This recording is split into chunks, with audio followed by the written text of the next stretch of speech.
नमस्कार, बहुत स्वागत है आप सभी का जवाब तो चाहिए मैं हूं आपके साथ संभव गुप्ता।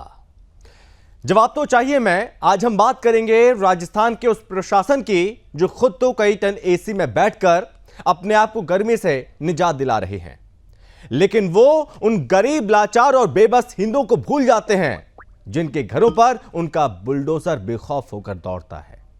वो कैसे भरी दोपहर में बिना छत के समय काटेंगे, कैसे अपने नौनिहालों के साथ भीषण गर्मी में सड़कों पर सोएंगे, कैसे वो अपने मासूम बच्चों को बता पाएंगे कि क्यों उनका जो घर है उसे तोड़ दिया गया। शासन और प्रशासन के लिए वो मात्र कच्चे घर थे, लेकिन पाकिस्तान से उत्पीड़न की कहानी लिए वो भारत आए, एक मदद की आस में, थोड़ी सी इज्जत की चाह लिए। पर राजस्थान जैसे राज्य में टीना डाबी जैसे अधिकारी उनका हाल वैसा ही करते हैं जैसे पाकिस्तान के आतंकी। कड़ी मेहनत से बनाए उनके आशियानों को, उनके घरों को पल भर में मिट्टी में मिलाना, कड़ी तपती धूप में नौनिहालों के साथ बड़े बूढ़े स्त्री पुरुषों को मरने के लिए खुले में छोड़ देना। क्या इस शासन और प्रशासन की मजाल है कि इस्लामिक कट्टरपंथी रोहिंग्या और बांग्लादेशी घुसपैठियों पर नकेल वो कस सके? राजस्थान पुरातत्व स्मारकों और इमारतों पर हो रहे आए दिन लैंड जिहाद के खिलाफ कोई क्यों एक्शन नहीं लेता है? क्योंकि वो भीड़ तो तुरंत आगजनी करती है, पथराव पर आतुर हो जाती है। लेकिन जो हिंदू हैं, वो हिंदुओं की भीड़ ना तो आगजनी करती है और ना ही पथराव करती है तो सिर्फ तपती सड़कों पर बैठकर विरोध। आज हम बात करेंगे कि राजस्थान में पाकिस्तानी हिंदू शरणार्थी सुरक्षित क्यों नहीं हैं? बड़ा सवाल, क्यों पाकिस्तानी हिंदुओं पर राजस्थान में सरकारी अत्याचार किया जा रहा है आए दिन? रोहिंग्या घुसपैठियों के पैरोकार हिंदू शरणार्थियों के पक्ष में क्यों नहीं बोलते आखिर? और सवाल यह भी है कि पाकिस्तानी हिंदू शरणार्थियों की बस्ती को उजाड़ने से पहले कहीं दूसरी जगह रहने का इंतजाम आखिर क्यों नहीं किया गया? क्या गहलोत सरकार के शासन में पाकिस्तानी हिंदू शरणार्थियों के लिए कोई जगह नहीं है? इन सभी सवालों पर करेंगे चर्चा और हमारे साथ मेहमान भी जुड़ेंगे, लेकिन उससे पहले आपको एक रिपोर्ट दिखाते हैं।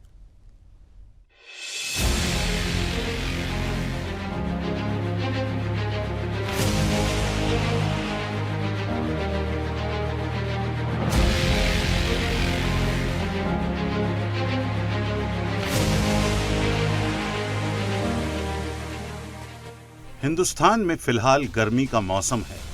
गर्मी भी इतनी भीषण कि शायद ही कोई 5 से 10 मिनट बिना किसी ओट के खड़ा हो सके। जिस भीषण गर्मी में कोई अधिकारी बिना एसी की गाड़ी की सड़कों पर नहीं निकल सकता, जनता के टैक्स के पैसों से जनता की सेवा के नाम पर जनता का ही शोषण बखूबी कर रहा है। बात हम राजस्थान की कर रहे हैं, जहां कई टन एसी में बैठकर आदेश देने वाली टीना डाबी काश ये समझ पाती कि गर्मी में किसी के सर से छत हटाने पर उस पर क्या बीतेगी।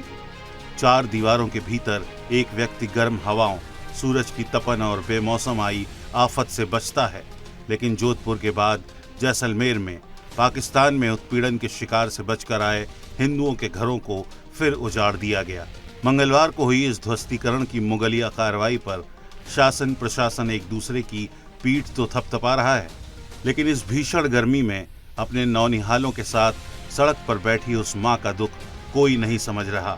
उस बेबस और लाचार माता पिता का दुख कोई नहीं समझ रहा, जिसकी बेटी बेटा बिना छत के खुले में सोने के लिए मजबूर है। खैर, इन सब चीज़ों से सत्ता में बैठे लोभियों को क्या फायदा मिलेगा? ना ये उनका वोट बैंक है, ना ये भारत के ऊपर से हिंदू। मजाल है किसी भी कुर्सी पर बैठे नेता, मंत्री और अधिकारी की कि वो रोहिंग्याओं और बांग्लादेशी घुसपैठियों के खिलाफ कोई कार्रवाई कर दें। Bureau report, Sudarshan news.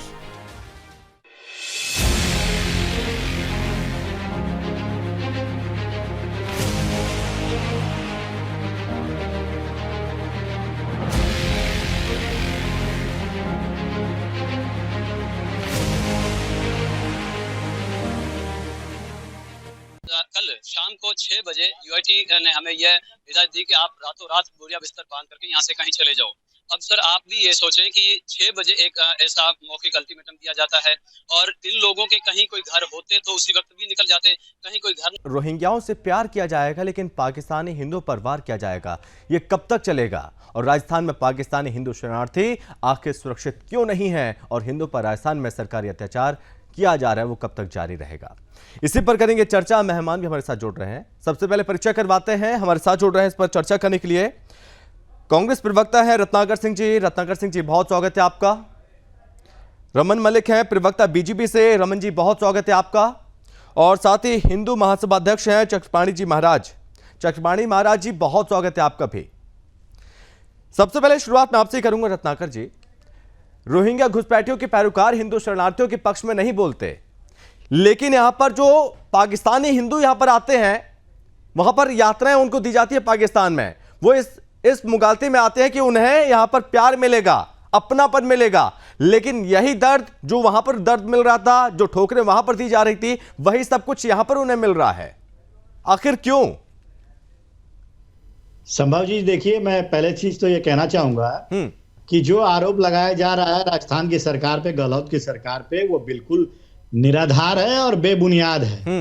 मैं आपको ये बताना चाहूंगा इस चैनल के माध्यम से लोगों को कि राजस्थान सरकार ने इन्हीं पाकिस्तान से आए हुए हिंदू शरणार्थियों के लिए स्कीम निकाली थी, जिसमें कि आधे जमीन के आधे दाम में जो है वहां के शरणार्थियों को जमीन देने का काम राजस्थान सरकार ने किया है। और उसमें से 100 से ज्यादा परिवारों को आधे से कम दाम में जो है जमीन दिया गया। पहली चीज। दूसरी चीज मैं ये कहना चाहूंगा कि जो ये कार्रवाई हुई है, निश्चित रूप से प्रशासन ने जो कार्रवाई किया है, उस कार्रवाई के पीछे में 15 दिन पहले उनको नोटिस दिया गया और वो कार्रवाई इसलिए किया गया क्योंकि वो अतिक्रमण किए थे। वो तो रहवासी एरिया था, उस रहवासी एरिया में वो घर जा करके अवैध रूप से उन्होंने घर बनाया था। उनको जो है किया, उनको अतिक्रमण किया गया। ठीक है। लेकिन रत्नाकर जी, अतिक्रमण किया था, घर हटा दिया, उनके रहने की व्यवस्था तो कर देते सर। रेगिस्तान की रेतीली जमीन, वहां पर सो रहे हैं वो, चिलचिलाती धूप है, वहां पर कोई मर जाएगा तो दोषी कौन है उसका? संभव जी, मैं आपको बता दूं, ये भारतीय जनता पार्टी है, ये हमारी सरकार को बदनाम करने की। अरे सर, वो देखिए, मैं उस पर नहीं जाऊंगा सर। रत्नाकर जी देखिए, रत्नाकर जी देखिए, रत्नाकर जी, इस पर राजनीति मैं बिल्कुल नहीं होने दूंगा। सुनिए पहले, देखिए, अगर आपकी सरकार वहां पर है, आपकी सरकार है वहां पर, आपका ही प्रशासन है, आपका प्रशासन जाता है, उनके घरों को तोड़ देता है, क्यों? मैं भाजपा से पूछना भी तो चाहता हूं रत्नाकर जी, आप उनसे पूछ लीजिएगा। रत्नाकर जी, आप उनसे पूछ लेना। भैया पहले मेरे सवाल तो सुन लीजिए आप। मेरा सवाल यह है रत्नाकर जी कि जब उनके घरों को तोड़ा गया तो उनको कहीं व्यवस्था तो करके देनी चाहिए थी कि वो ऐसी धूप में, ऐसी गर्मी में कहां जाएंगे वो?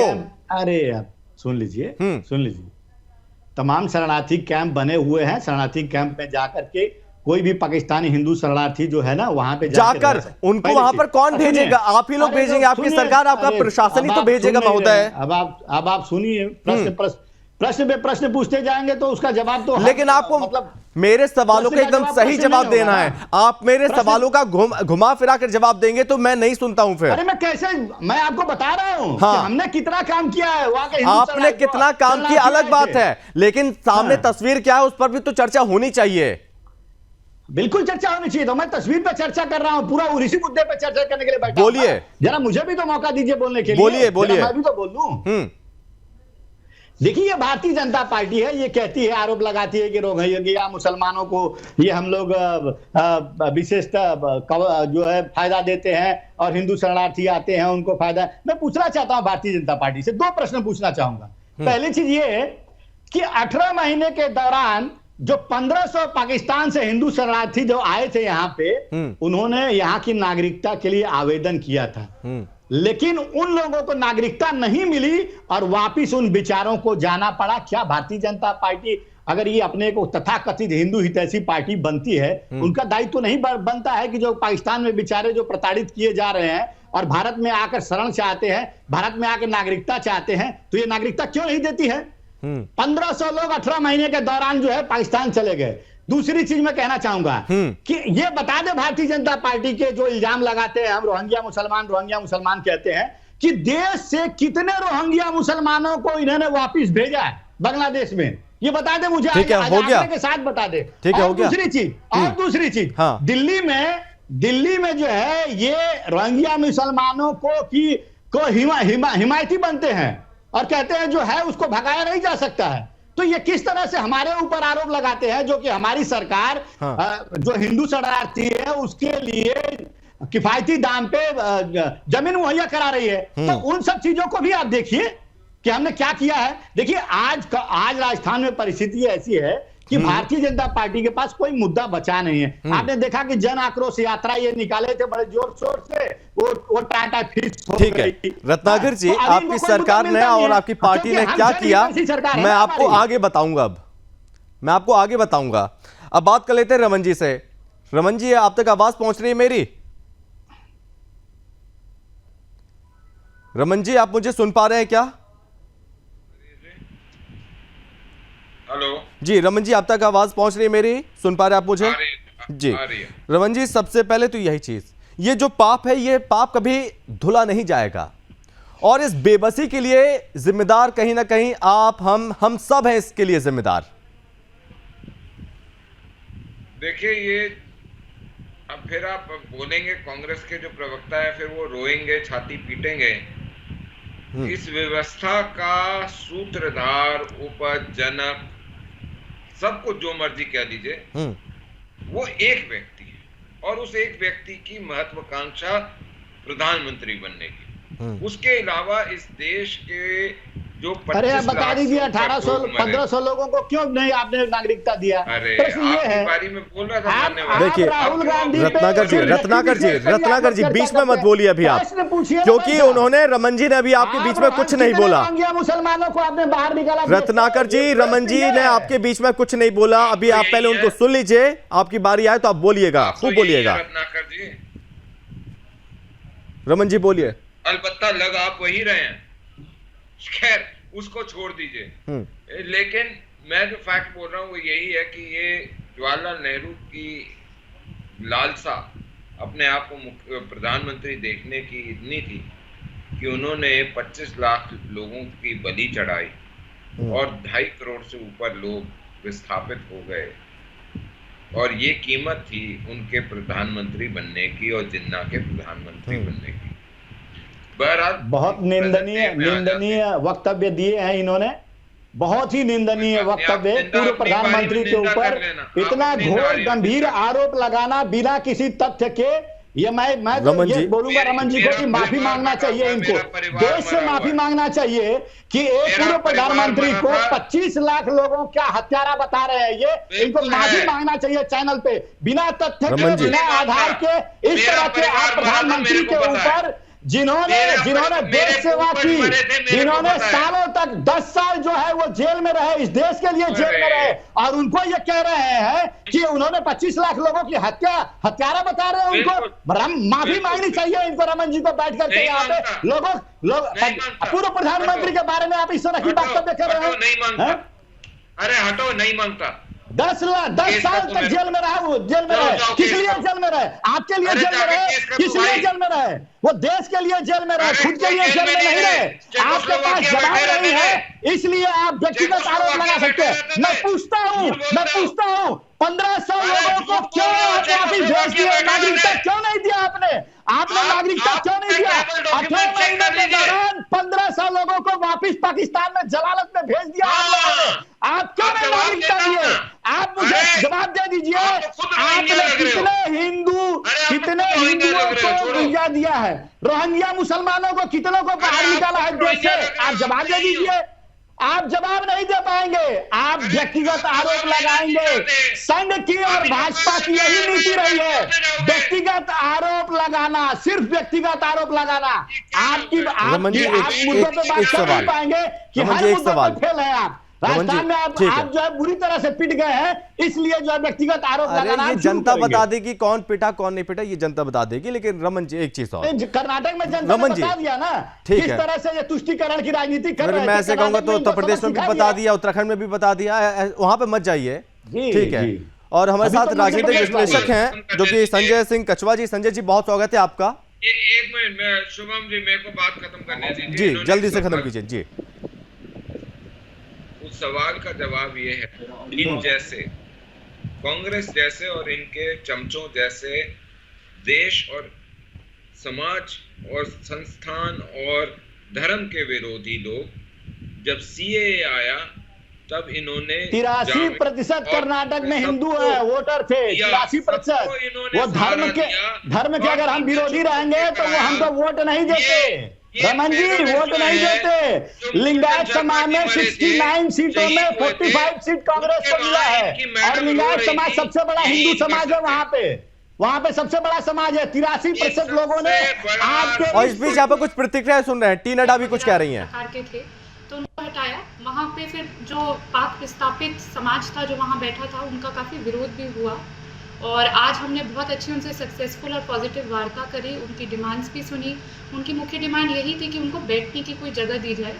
तो उसके लिए UIT जैसलमेर द्वारा अगले 1 हफ्ते में ही सूटेबल लैंड चिन्हित करी जाएगी, जो जितने भी परिवार है उनके लिए लैंड सफिशिएंट भी हो और वो कोई लैंड ऐसा भी ना हो कि उसमें कोई वाटर कैचमेंट एरिया आ रहा हो या कोई अन्य अलॉटमेंट पहले ही किया जा चुका हो जिसमें जो यहाँ के लोकल्स हैं अमर सागर के, उनको भी आपत्ति नहीं हो। क्योंकि ये जो पूरी UIT कार्रवाई कर रही थी, जो लोकल्स थे अमर सागर के, उनकी रोज़ कंप्लेंट्स आ रही थी।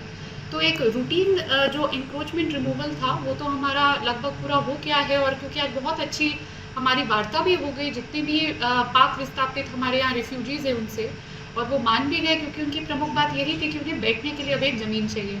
तो अब हम एक टीम बनाएंगे, सर्वे करेंगे प्रॉपर लैंड सफिशिएंट स्पेस के जो उन परिवारों के लिए सफिशिएंट हो और उन परिवारों के रिप्रेजेंटेटिव भी रखेंगे कि वो भी सेटिस्फाइड रहे कि जो लैंड अब हम उन्हें जहाँ पे हम उन्हें बिठाना चाहेंगे। और बाकी जो लोग अभी कुछ ऐसे भी परिवार हैं जिन्होंने ये अपनी इच्छा व्यक्त की कि उनके पास अभी कहीं पे भी रहने की जगह नहीं है, तो जिला प्रशासन द्वारा जो हमारे गवर्नमेंट शेल्टर होम है, रैन बसेरा है, वहाँ पे रहने खाने पीने की पूरी व्यवस्था की गई है। उनको कोई खर्चा बेयर नहीं करना पड़ेगा। और जैसे ही हम 1 हफ्ता 10 दिन में एक प्रॉपर लैंड चिन्हित कर दी, इनको वहाँ पे जो जिनको नागरिकता मिल चुकी है उनको लैंड अलॉट भी कर दिया जाएगा और बाकी जिनको नागरिकता भी नहीं मिली है उनके लिए लैंड चिन्हीकरण करके उन्हें वहाँ पे बिठा दिया जाएगा और जैसे उन्हें नागरिकता मिल जाएगी उनको भी वहाँ पे। रमन जी, आपने यहाँ पर सुना सीधा भी टी नड्डा को भारी विरोध हुआ इनका। जब ये कार्रवाई हुई भारी विरोध हुआ रमन जी। अब ये सफाई दे रही हैं। उन्होंने कहा कि 1 हफ्ते में हम इनको कहीं सेफ जगह पर रखेंगे। 1 हफ्ते। सवाल अब यह है कि 1 हफ्ते ये लोग कहाँ रहेंगे, क्योंकि राजस्थान की गर्मी आप बहुत अच्छे से परिचित होंगे रमन जी। और दूसरी चीज उन्होंने ये कही कि लोकल के जो लोग हैं उन्होंने कंप्लेन की। अब ये कौन लोग हैं जिन्होंने इसकी शिकायत की, जिन्हें ये हिंदू पसंद नहीं आ रहे हैं? वो लोग कौन हो सकते हैं रमन जी? वही लोग होंगे जो सरतन से जुदा के नारे लगाते हैं, जिनको संरक्षण गहलोत सरकार देती है, जो कन्हैया लाल के 2 टुकड़े कर देते हैं, ये वही लोग हैं और उनको बचाने वाले लोग हैं। ये वो लोग हैं जो मंदिरों को तोड़ के अपने वाहवाही सीना ठोकते हैं।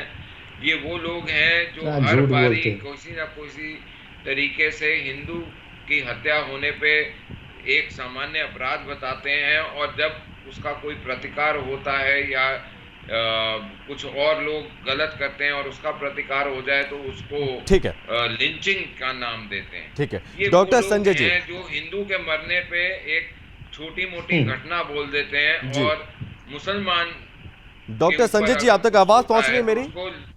दुनिया को गिराने वाली बात बोल देते हैं। शायद डॉक्टर संजय तक आवाज नहीं पहुंच रही है। मैं आऊंगा जब तक उसको सही करवाते हैं। जी रत्नाकर जी, आप कुछ कहना चाहेंगे? क्या आप सफाई पेश करनी पड़ रही उन्हें? हाँ बिल्कुल बिल्कुल। देखिए रमन जी के पास कहने के लिए कुछ है नहीं। नफरत की राजनीति का परिणाम देखा आपने कर्नाटक में क्या हुआ।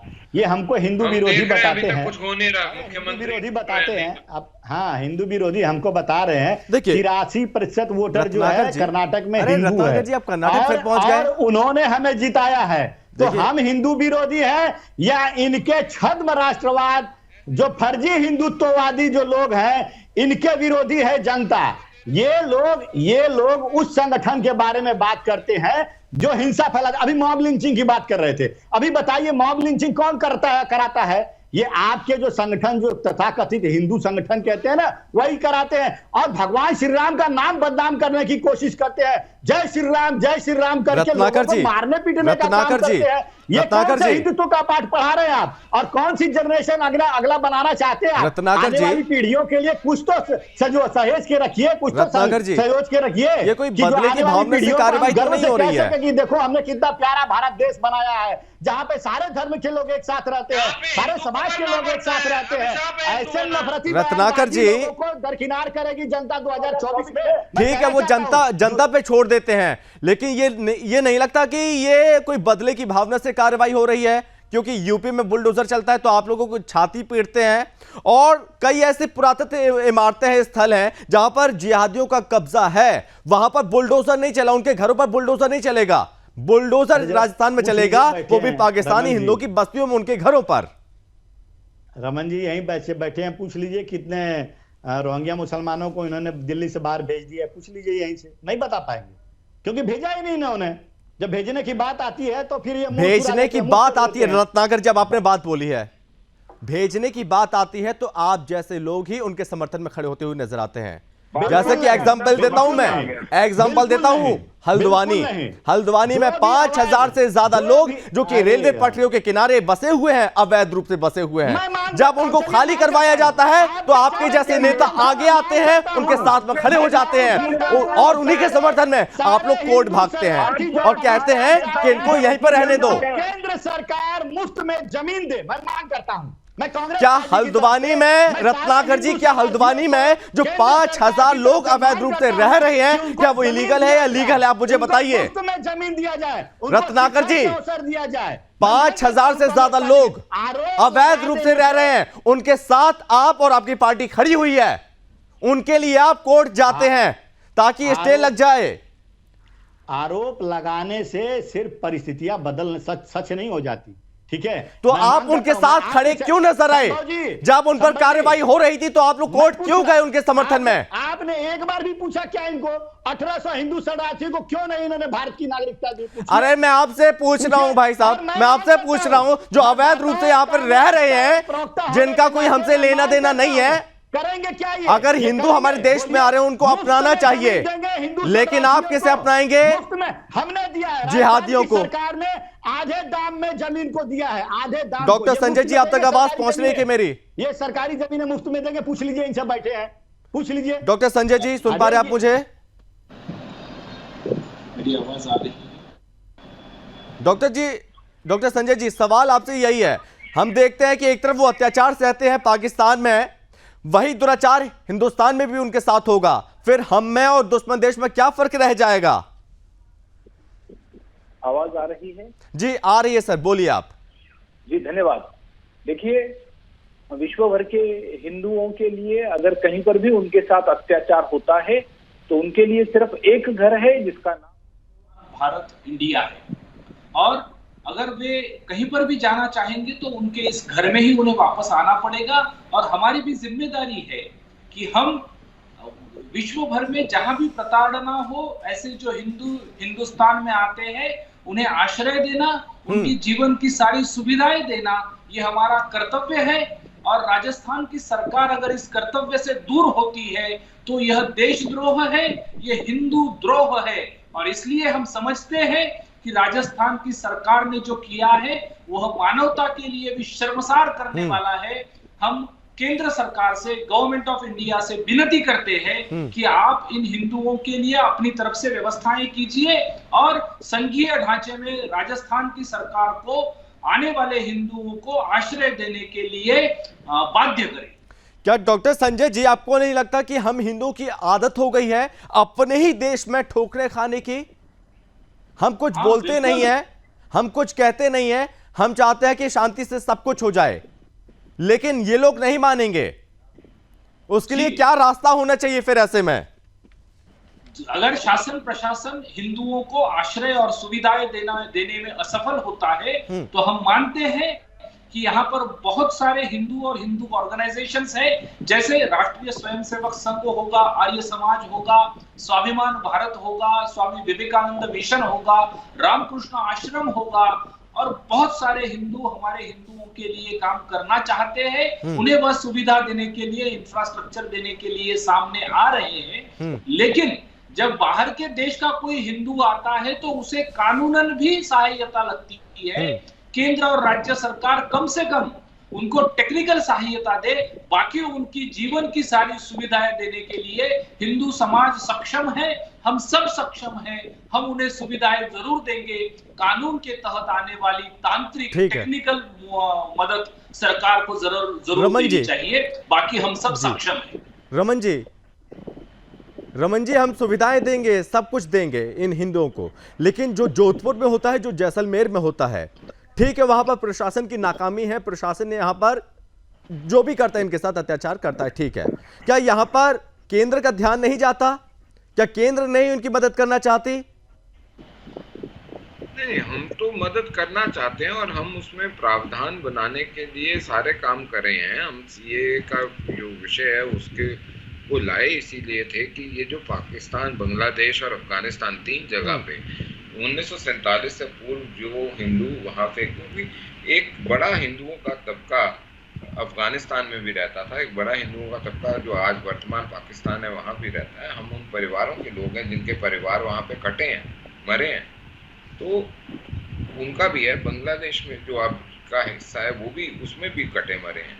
तो ये सारे लेकिन लोग जो थे उनको रमन जी ऐसे अभी भी सैकड़ों, हजारों, रमन जी अभी हजारों ऐसे पाकिस्तानी हिंदू हैं जो अपनी बारी का इंतजार कर रहे हैं कि उन्हें नागरिकता मिल जाएगी। सालों से इंतजार कर रहे हैं। कई लोगों को तो उनका वीजा खत्म हो गया, उनको डिटेन कर दिया गया। अब ऐसे में क्या प्रक्रिया होगी केंद्र सरकार की? देखिए, जब बात पाकिस्तान की आती है, वहां से कोई भी आ रहा हो, जो वहाँ की पॉलिसी है उसको देखते हुए उनका स्क्रूटनाइजेशन जो उनकी होनी चाहिए सुरक्षा के दृष्टि से, वो पूरा हम बड़े सुदृढ़ तरीके से, हमारी जो एजेंसियां हैं वो आज नहीं पहले भी करती रही हैं। कई बार विफल हुई, उसके परिणाम हमने देखे हैं, लेकिन बहुत समय लग जाता है सर, बहुत समय लग जाता है, बहुत लचीली प्रक्रिया है। ये का जो विषय है वो विषय ऐसा बन चुका है कि वहां से तो जो भी चीज आ रही हो, आप उसको ये नहीं सोच सकते कि वहां ईमानदारी होगी। तो आपको थोड़ा सा दूध का जला है, छाछ को भी फूंक के पीता है, ये तो मैं बात मानता हूँ। और ये वेरिफिकेशन होनी भी जरूरी चाहिए, क्योंकि जिस प्रकार से ISI ने अलग अलग आतंकी ऑर्गेनाइजेशन बनाई हुई है, स्लीपर सेल बनाए हुए हैं, उन सब का ध्यान रखना पड़ता है सुरक्षा तंत्रों को। लेकिन उसके साथ साथ हम इस प्रकार का व्यवहार नहीं कर सकते हैं। और अगर आपको इनको करवाना ही था, विस्थापित कराना ही था, तो पहले आपको उनके पुनर्वास की, और ये बार बार बोल रहे हैं आधी जमीन में सस्ती रेट पे उनको जमीन दे रहे हैं, उनके पास रोटी खाने के भाई साहब पैसे नहीं है। आप उनको जमीन खरीदवा रहे हो, कहाँ से खरीदेंगे? आपने कोई उन्हें काम दिया, धंधा दिया जिससे वो रोटी कमाए और जिससे वो पैसे कमा रहे हो ज्यादा और वो जमीन खरीदने लायक बन जाए, ऐसा काम तो आपने दिया नहीं है ना सरकार ने। रत्नाकर जी, तो इस चीज को गलत आप तथ्य डाल रहे हैं। रत्नाकर जी बोलिए। जी देखिए संभव जी, अभी कुछ दिन पहले एक बड़ा वीडियो वायरल हुआ था। पाकिस्तान का एक बुजुर्ग जो है व्यक्ति बड़ा मार्मिक अपील कर रहा था भारत की सरकार से और मोदी जी से। वो अपनी व्यथा सुना रहा था कि किस तरह से वहाँ पे पाकिस्तान में हमारे हिंदू भाई जो है प्रताड़ित किए जाते हैं और उनको जलालत की जिंदगी वहाँ जीनी पड़ती है, और वो चाहते हैं कि भारत में आए और उनको वीजा मिले और उनको नागरिकता मिले यहाँ पे आने के लिए। और वो अपील कर रहा था कि सालों से लोग नागरिकता के लिए वो इंतजार कर रहे हैं, लेकिन नागरिकता मिल नहीं पा रही है। आखिर क्या कारण है कि आप जो है 1500 लोगों को वापस भेज देते हैं? जो लोग आना चाहते हैं हमारे देश में, वो उनको आप नागरिकता दे नहीं रहे हैं। तो आप सिर्फ एक चेहरा मुखौटा हिंदुत्ववादी सरकार का बना करके और हिंदुओं के कल्याण के लिए आप तो काम कर ही नहीं रहे। सिर्फ आरोप लगा देना हमारी सरकार पे, आपकी जिम्मेदारी और जवाबदेही तो खत्म नहीं हो जाती। आपका क्या जवाब है? उस जो व्यक्ति जो कम से कम नहीं तो 80 साल का बुजुर्ग था, वो यही कह रहा था कि मेरा तो जीवन निकल गया, लेकिन जो हमारी औलादे हैं उनको आप जल्दी से जल्दी नागरिकता दीजिए। आपने क्या, और देखिए सुरक्षा का हवाला दे रहे हैं। देखिए रमन जी सुरक्षा का हवाला दे रहे हैं। अरे सुरक्षा का हवाला आप कितने सालों तक लटका के रखेंगे किसी मामले को? 2020 से आपने लटका के रखा है। सुरक्षा का मामला 2-4 महीना में वेरिफिकेशन करा सकते हैं, लेकिन सालों तक मामले को लटका करके रखना और उनको नागरिकता नहीं देना, हमारे हिंदू भाइयों को जो है अपने देश में नागरिकता नहीं देना, कहीं ना कहीं मोदी सरकार जो है उनके हित की बात नहीं करती है। कहीं ना कहीं रत्नाकर जी, अब जो लोग आते हैं वहां से वो अपने कच्चे घर बनाते हैं, उनके घरों को तोड़ दिया जाएगा, उनके घरों को ऐसे ही तोड़ देंगे आप संभव जी? देखिए, बिना व्यवस्था किए हुए। जी जी जी, देखिए सुनिए, हाँ, कहीं जो घर तोड़ा गया है ना, वो रहवासी एरिया में जो लोगों ने ऑब्जेक्शन किया था कि वो अतिक्रमण किया गया है, वही कौन लोग हैं? वही कौन लोग हैं जिन्हें ये दिक्कत हो रही है कि अपने हिंदू यहां नहीं रह सकते हैं? कानूनन ये गलत है क्या कि अगर किसी ने अतिक्रमण किया है, रत्नाकर जी, थोड़ा मानवीयता भी होनी चाहिए, दूसरी जगह मानवता होनी चाहिए। देखिए सर, छोटे छोटे बच्चे हैं रत्नाकर जी, रत्नाकर जी, छोटे छोटे बच्चे हैं, 4 साल 5 साल के बच्चे हैं, हम उनको इस तपती गर्मी में आप उनको धूप में ऐसे बाहर निकाल देंगे तो सब कैसे चलेगा? फिर कैसे चलेगा? संभव जी, अभी आपके चैनल पे ही आपने चलाया ना, डीएम ने क्या कहा, हमने उनको पुनर्वास के लिए जो है व्यवस्था अरे विरोध हुआ तो उनकी सफाई आई है। एक हफ्ते उन्होंने बोला कि एक हफ्ते, उन्होंने ये नहीं बोला कि आज करेंगे, एक हफ्ते उनके लिए बोल दिया कि भाई जाओ मरो। एक हफ्ते बहुत होता है भैया, एक हफ्ते। देखिए संभव जी, बाल की खाल जो है सिर्फ निकाल देने से सरकार के ऊपर कटघरे में नहीं खड़ा कर सकते हैं। आज राजस्थान की सरकार जो है महंगाई को भी आप किसी के मरने का इंतजार करेंगे? मतलब सुनिए, महंगा लोगों को राहत पहुंचाने का काम कर रही है। चाहे 500 रुपए। एक आखिरी सवाल डॉक्टर संजय जी, क्या आपको नहीं लगता कि ये हिंदू समाज एक मृत हिंदू समाज हो गया है जो हम इनकी मदद नहीं कर पा रहे हैं चाहकर भी? करने की बात हो तो ये राजस्थान की बिल्कुल, देखिए यह एक बहुत बड़े षड्यंत्र के तहत किया गया है। स्वतंत्रता यानी act of transfer of power, इसके साथ में इस राष्ट्र को हिंदू विहीन बनाने का प्रयास यहाँ के संविधान, आईपीसी, सीआरपीसी और मैकेले एजुकेशन सिस्टम के द्वारा किया जा रहा है। मैं कांग्रेस वालों से कोई कंप्लेन नहीं करूंगा, क्योंकि इनके पहले प्रधानमंत्री ने कहा था कि मुझे गधा कहो लेकिन हिंदू मत कहो। लेकिन मैं आज की केंद्र सरकार से यह जरूर पूछना चाहूंगा कि अगर आप राष्ट्रीय स्वयंसेवक संघ का भाग है, अगर आप हिंदुत्ववादी है, तो आप सीएए, एनआरसी कानून आगे उसके और ऊपर क्यों नहीं बढ़ रहे हैं? और आप आज भी हमारे हिंदुओं को उस नागरिकता देने के लिए, और मुझे लगता है कि इस पर सभी को ध्यान देना चाहिए, हर समाज को ध्यान देना चाहिए और हर सरकार को, केंद्र को भी खासतौर पर इस पर ध्यान देने की बहुत जरूरत है। बहुत धन्यवाद आपका, चूंकि समय की कमी है इसको यहीं रोकना चाहूंगा। बहुत धन्यवाद रमन जी, डॉक्टर संजय जी और रत्नाकर जी, बहुत धन्यवाद। तो रोहिंग्या घुसपैठियों के पैरोकार हिंदू शरणार्थियों के पक्ष में नहीं बोलते हैं, वो पीछे हट जाते हैं ऐसे मसले पर, और बस्ती को उजाड़ने से पहले रहने का कोई इंतजाम नहीं किया गया। गहलोत सरकार के शासन में क्या शरणार्थियों के लिए कोई जगह नहीं है? ये कई सारे सवाल हैं। इसी के साथ इस चर्चा में बस इतना ही। आप बने रहिए सुदर्शन न्यूज के साथ। जय हिंद।